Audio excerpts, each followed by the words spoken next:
اور عام دستور بھی بتاتا ہے کہ عام طور پر بیوی کیا ہے شوہر کی خدمت کیا کرتی ہے. تو اسلام بھی یہ حکم دیتا ہے بیوی کو کہ آپ اس وقت تک اپنے شوہر کی خدمت کریں جب تک آپ کی آخری سانسیں چل رہی ہیں. کیوں؟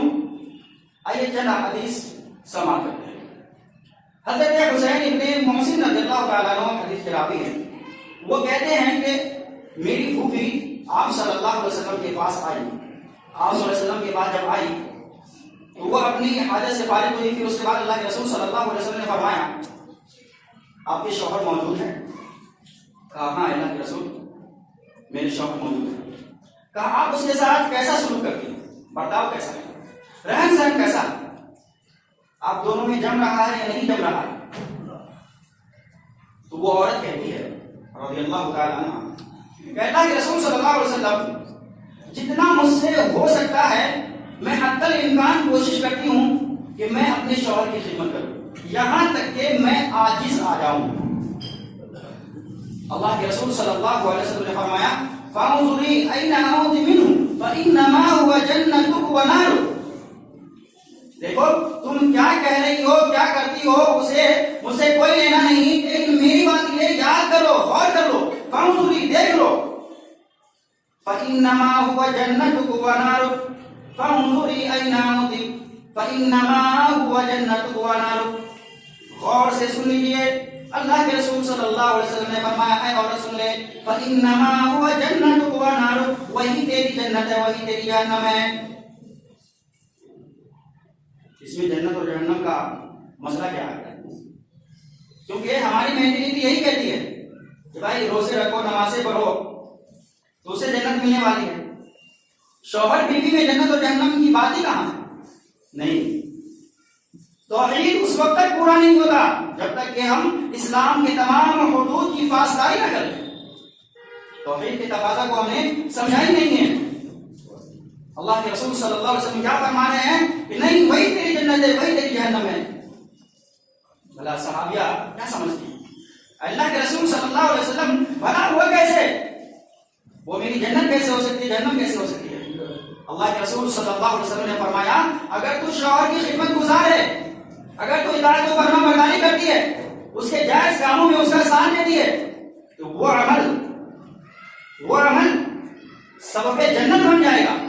اور اگر تو اس کی نافرمانی کرتی ہے خدمت گزار نہیں ہے تیرا شوہر تجھ سے خوش نہیں ہے تو وہی عمل سبب جہنم بن جائے گا. جی تو عورت کے لیے خاص کر کے اس بات کے اوپر دھیان دینا ہے کہ ہماری مائیں اور بہنیں جو آج تک اس بات کو نہیں سمجھ سکی ہے جس کی وجہ سے کتنے فسادات ہوتے ہیں دو خاندانوں کے درمیان جدائی پیدا ہو جاتی ہے یہاں تک کہ کہیں کہیں ایسا مسئلہ بھی دیکھنے کو ملتا ہے کہ شوہر بیوی میں جدائی پیدا ہو جاتی ہے. کیوں؟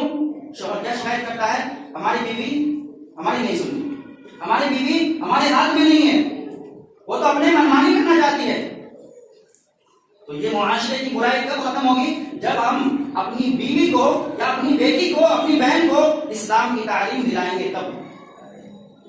آئیے دو ایسے عورتوں کے واقعات جو کوئی عام معمولی عورتیں نہیں تھیں.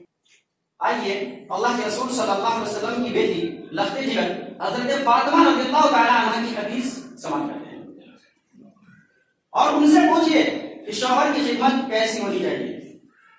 آج کی ہماری مائیں اور بہنیں کس طریقے سے اپنے شوہر کی خدمت کریں یہ بی بی فاطمہ رضی اللہ تعالی عنہ کی حدیث بتاتی ہے. اور وہی فاطمہ ہے جو فاطمہ پوری جنت کی عورتوں کا سردار ہے. یاد رکھیے گا مقام کتنا مقام دنیاوی اعتبار سے اتنا کہ امام کونین کی بیٹی ہے. مقام اتنا کہ حضرت علی رضی اللہ عنہ کی بیوی ہے. اور مقام اتنا کہ جنت میں تمام عورتوں کی سردار ہے. اس کے پیچھے تو نوکر کا لائن لگنا چاہیے بھائی. اب اعتبار ہونا چاہیے نہیں ہونا چاہیے؟ کیا کہتے ہیں ہونا چاہیے نہیں ہونا چاہیے؟ لیکن ہاں آئیے حدیث کیا کہتی ہے. حضرت فاطمہ رضی اللہ تعالی عنہا کہتی ہے کہ میں اپنے شوہر کی خود ہی خدمت کیا کرتی تھی. خود ہی پانی بھرتی خود ہی آٹا گوندتی خود ہی روٹی پکاتی اور خود ہی اتنا کام کرتی اتنا محنت و مشقت کرتی کہ ہاتھ میں چھالے پڑ جاتے، بدن میں درد ہو جاتا، جب بستر پہ جاتے تو پورے طریقے سے تھک کر چور ہو جاتے۔ ایک وقت ایسا آیا کہ اللہ کے رسول صلی اللہ علیہ وسلم کے پاس چند قیدی گرفتار کر کے لائے، تو حضرت فاطمہ رضی اللہ عنہا سوچتی ہے کہ کیوں ایسا نہیں کرتے کہ اللہ کے رسول صلی اللہ علیہ وسلم کو اپنی پریشانی سناتے ہیں اور آپ صلی اللہ علیہ وسلم سے چند خادم لے لیں گے اور یہ سارے کام وہ نپٹائیں گے۔ اللہ کے رسول صلی اللہ علیہ وسلم کی لگتے جگر آپ صلی اللہ علیہ وسلم کی بیٹی آپ کے گھر آتی ہے، اس موقع سے آپ صلی اللہ علیہ وسلم موجود نہیں، واپس جانے لگے۔ حضرت اماں عائشہ رضی اللہ عنہا کہتی ہے فاطمہ وجہ کیا ہے، کیوں آئی اور آپ چلی جا رہی ہیں، کوئی پریشانی، کیا وجہ؟ کہا دیکھیے میرے پاس تو کوئی پریشانی نہیں ہے، بس چھوٹی سی ایک بات تھی، ایک سوال تھا پیارے حبیب صلی اللہ علیہ وسلم سے کرنا تھا۔ کہا اللہ کے رسول تو ابھی نہیں ہے۔ کہا جب آئے تو یہ بات کہہ دیجیے کہ آپ کی بیٹی آئی تھی اور کہہ رہی تھی کہ میں کام کرتے کرتے تھک جاتی ہوں، یہاں تک کہ ہمارے ہاتھ میں چھالے پڑ گئے، بدن میں درد ہو جاتا ہے، جب بستر پہ جاتی ہوں تو بہت زیادہ محنت و مشقت کی وجہ سے تھک جاتی ہوں۔ کہہ دیجئے کہ یہ جو قیدی آئے ہیں ان میں سے چند ایک غلام دے دے تاکہ یہ سارے کے سارے کام ہمارے کر دے اور ہمیں آسانی ہو۔ اللہ کے رسول صلی اللہ علیہ وسلم کو اماں عائشہ رضی اللہ تعالیٰ عنہ خبر دیتی ہے کہ اللہ کے رسول صلی اللہ علیہ وسلم آپ کی بیٹی آئی تھی اور ایسا ایسا مسئلہ انہوں نے بیان کیا اور یہ سوال آپ سے ہے کہ آپ انہیں چند قیدی دے دے، کچھ غلام دے دے تاکہ وہ ان کی خدمت کر سکے۔ اللہ کے رسول صلی اللہ علیہ وسلم کو بہت زیادہ تکلیف ہوئی، آپ صلی اللہ علیہ وسلم فوراً پاؤں لگائے، یعنی چل دیے بیٹی کے گھر جاتے ہیں تو شوہر بیوی دونوں بیٹھے ہوئے ہیں۔ حضرت علی رضی اللہ تعالیٰ عنہ بھی موجود ہے، حضرت فاطمہ رضی اللہ تعالیٰ عنہ بھی موجود ہے، دونوں ہی موجود ہیں۔ کہتے ہیں میری بیٹی کیا آپ نے ایسا ایسا سوال کیا؟ کہا ہاں۔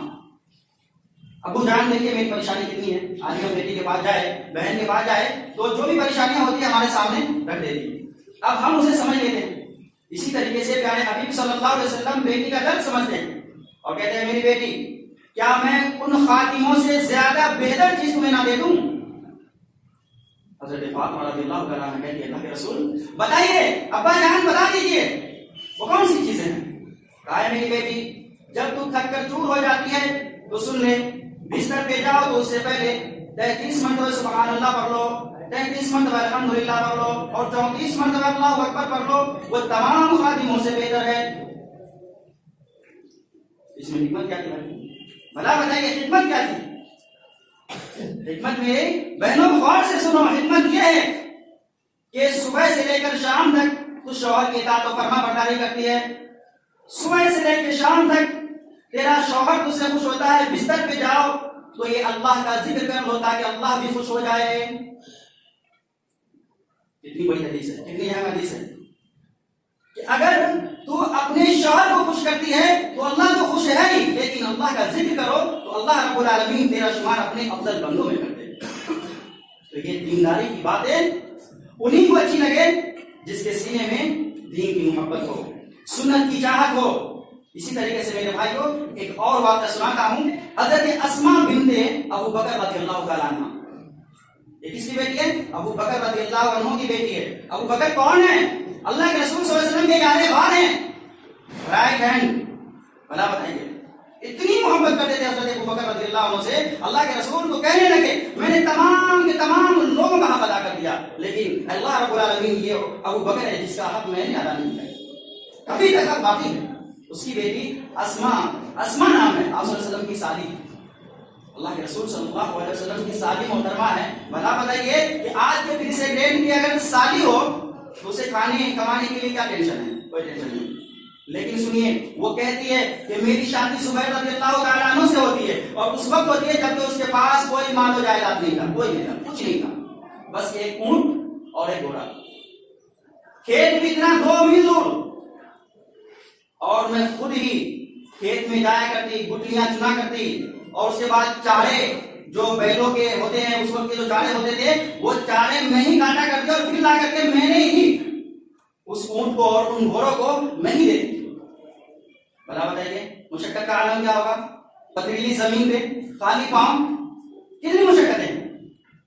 اور دوسری بات حیرت کی بات تو یہ تھی کہ مجھے روٹی پکانا بھی نہیں آتا، روٹی ڈالنا بھی نہیں آتا۔ اسماء رضی اللہ تعالیٰ عنہ وہ کہتی ہے کہ اللہ رب العالمین ان تمام عورتوں کے اوپر رحم فرمائے جو میری مدد کیا کرتی تھی اور میرے گھر میں میرے لیے روٹی پکا دیا کرتی تھی. اللہ بتائیے, حضرت زبیر رضی اللہ عنہ کی بیوی ہے کون؟ اسماء رضی اللہ تعالیٰ عنہ, بیٹی کس کی؟ حضرت ابو بکر رضی اللہ تعالیٰ عنہ کی, اور اتنی مشقتیں برداشت کر رہی ہے, اتنی پریشانیاں برداشت کر رہی ہے.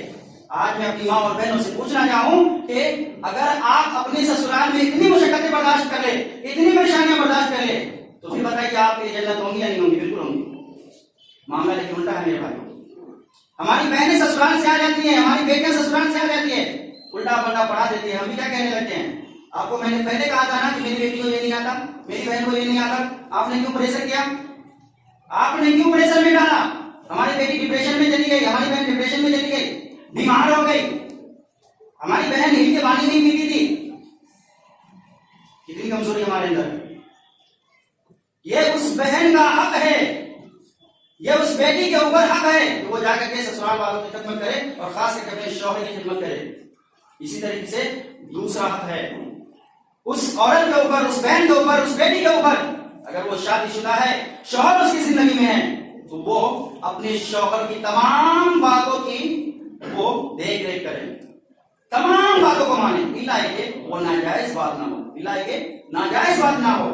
اللہ کے رسول صلی اللہ علیہ وسلم نے فرمایا, ایسی فرما بردار عورت, ایسی فرما بردار عورت جو ان کاموں کے ساتھ ساتھ یہ کام کر لے تو اللہ رب العالمین اسے 8 جنت کے تمام دروازوں میں سے تمام دروازوں کو کھولے اور کہے گا جس دروازے چاہے تو داخل ہو جائے. وہ کام کیا ہے؟ اذا صلت المرأة خمسها, اگر کوئی عورت 5 اوقات کی نماز پڑھ لے, کتنے وقت؟ 5 اوقات کی نماز پڑھ لے, وصامت شہرها, اور رمضان کے روزے رکھ لے, وحفظت فرجها, اپنی شرمگاہوں کی حفاظت کر لے, وطاعت بالها وطاعت زوجها, اور اپنے شوہر کی بات مان لے. اللہ رب العالمین کیا کہے گا؟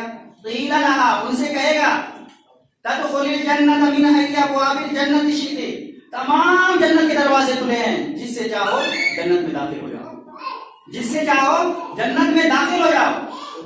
یہ کون سی عورت جو یہ 4 کام کرتی ہے؟ آج ہماری ماں اور بہنوں کا جائزہ لے لیجیے. کیا کرتی ہے؟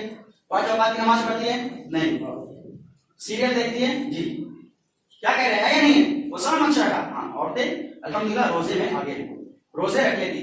اس کے بعد وہ حفظت فرجہا, یہاں بن جاتی ہے, یہاں بن جاتی ہے, اپنی شرمگاہوں کی حفاظت میں بن جاتی ہے. کیوں؟ یہ ہماری لاپرواہی کی وجہ سے, ہماری لاپرواہی کی وجہ سے میرے بھائیوں. اسی طریقے سے وطاعت بالہا یا وطاعت زوجہا, اپنے شوہر کی فرما برداری کرتی ہے؟ نہیں. وجہ کیا ہے بھائی؟ جب سے شادی ہوئی تب سے آج تک بنی ہی نہیں. کیا کیا جائے؟ جب سے شادی ہوئی تب سے آج تک بنی ہی نہیں. مجھے پسند نہیں تھی تم, میرے ماں باپ کو پسند نہیں, مجھے پسند نہیں تھی. اس طریقے کی باتیں ہوتی رہتی ہیں. کبھی بہو جو ہے دولہا بابو کو تو پسند ہے لیکن دولہے کے ماں باپ کو پسند نہیں ہے. جی, یہ تمام مسائل ہمارے معاشرے کے اندر ہے. بھلا بتائیے ہمارا معاشرہ کامیاب کیسے بن سکتا ہے؟ بھلا بتائیے. تمام باتوں کا خلاصہ میرے بھائیوں یہی ہے کہ ہم لوگ دین سے جڑے, دین تعلیم سے جڑے, اپنی بہو کو, اپنی بیٹی کو, اپنی ماں کو دین سے جوڑے, دینی باتیں سکھائیں. تو اللہ کے رسول صلی اللہ علیہ وسلم فرمایا کہ 8 دروازے ان کے لیے کھول دیے جائیں گے. اور یہ اسپیشل موقع اور اسپیشل گفٹ ان عورتوں کو مل رہا ہے جو عورتیں یہ 4 کام کریں اور چند جس کو تمام دروازوں سے کھلایا جائے گا. صحیح بخاری حدیث نمبر 3366 پڑھی. اللہ کے رسول صلی اللہ علیہ وسلم فرمایا کہ جو بہت زیادہ نمازیں پڑھا ہوگا, یعنی اس کے نامہ اعمال میں نیکی میں نمازیں زیادہ ہے, تو باب الصلاۃ سے جائے گا. اور اسی طریقے سے وہ جہاد کرتے کرتے شہید ہو گیا تو باب الجہاد سے جائے گا. اگر وہ صدقے میں زیادہ ہوگا تو باب الصدقہ سے جائے گا. اسی طریقے سے وہ رمضان کے روزے رکھتا تھا وہ باب الریان سے جائے گا. لیکن یہ عورتیں ایسی میرے بھائیوں, لیکن یہ 5 کام کر لیتی ہے, 4 کام کر لیتی ہے, تو جنت کے 8 دروازے جس سے چاہے وہ جنت میں اندر داخل ہو سکتی ہے. بھلا بتائیے وہ عورت کیسی عورت ہونی چاہیے؟ شوہر کے فرما بردار. یاد رکھیے. لیکن ہاں, جو شوہر کی نافرمانی کرے, شوہر کی بات نہ مانے, اپنی منمانی کرے, ہم ہی آپ کے گھر کی پریزیڈنٹ بنے, نہیں. ایسی عورتوں کے بارے میں کیا ہے سنیے حدیث. اللہ کے رسول صلی اللہ علیہ وسلم فرمایا اثنان لا تجاوز صلاتهما رؤوسهما, 2 ایسے بد نصیب ہیں جن کی نماز ہے ان کے سروں سے اوپر نہیں جاتی. دو ایسے بدنصیب. وہ بدنصیب کون ہے؟ عبد ابقى من مواله حتى يرجع. ایک تو بھاگا ہوا غلام جب تک کہ وہ اپنے مالک کے پاس لوٹ کر نہیں آ جاتا اس کی نماز قبول نہیں ہوں گی. ومرأة عصت زوجها حتى ترجع. اور ایک ایسی عورت جو اپنے شوہر کی نافرمانی کرے یہاں تک کہ وہ نافرمانی کرنا بند کر دے. اگر وہ نافرمانی کر دے شوہر کی تو اس کی نماز قبول نہیں ہوں گی. اللہ رب العالمین اتنا غصہ ہو جاتا ہے کہ اس کی نمازیں بھی قبول نہیں کرتا. اور ایک حدیث سنیے, اللہ کے رسول صلی اللہ علیہ وسلم نے فرمایا المرأة لا تؤدی حق اللہ. عورت جو ہے اللہ کا حق ادا نہیں کرتی ہے, نہیں کر سکتی. حتی تؤدی حق زوجها, یہاں تک کہ وہ اپنے شوہر کے حقوق کی پاسداری کرے. یعنی عورتوں کو یہ میسج ہے رب العالمین کا کہ تم اللہ کا حق اسی وقت ادا کر سکتی ہو جب تم اپنے شوہر کے تمام حقوق کی پاسداری کرو. جی کتنا بیان معاملہ ہے, بیان ہے یا نہیں ہے؟ کہ اگر عورت فرما برداری کرے تو ٹھیک ہے, اور فرما برداری نہیں کرے تو معاملہ گڑبڑا جائے گا. جی اس میسج کو ہر جگہ پہنچائے گی, اپنی بہو بیٹیوں اور اپنی تمام کے تمام اسلامی ماحول میں پہنچائیے تاکہ ان تمام چیزوں کا کیا ہو سکے, پاسداری ہو سکے. نہیں تو ہمارا بھی معاملہ اٹک جائے گا اور ہماری ماں اور بہنوں کا بھی معاملہ اٹک جائے گا. اللہ رب العالمین خود آپ کو حکم دے رہا ہے, یا الذین آمنوا قوا انفسکم واہلیکم نارا. لوگوں سنو, اللہ کہہ رہا ہے یا الذین آمنوا قوا انفسکم, خود وہی جہنم کی آگ سے بچاؤ. واہلیکم اور ساتھ میں کہتے ہیں, واو یہاں عطفیہ ہے. واہلیکم اور اپنے ساتھ میں اپنے اہل و عیال کو بھی. اہل و عیال میں سب سے زیادہ محبوب بیوی ہوتی ہے, تب بچے ہوتے ہیں. جی اگر ہماری بیٹیاں ہماری بہنیں جہنم کی آگ میں جل رہی ہو, جہنم کی آگ میں جل رہی ہو اور ہم جنت میں جا تو کیسا لگے گا, کتنا برا معاملہ ہوگا. اس لیے اس بات کو غور و خوض کیا جائے.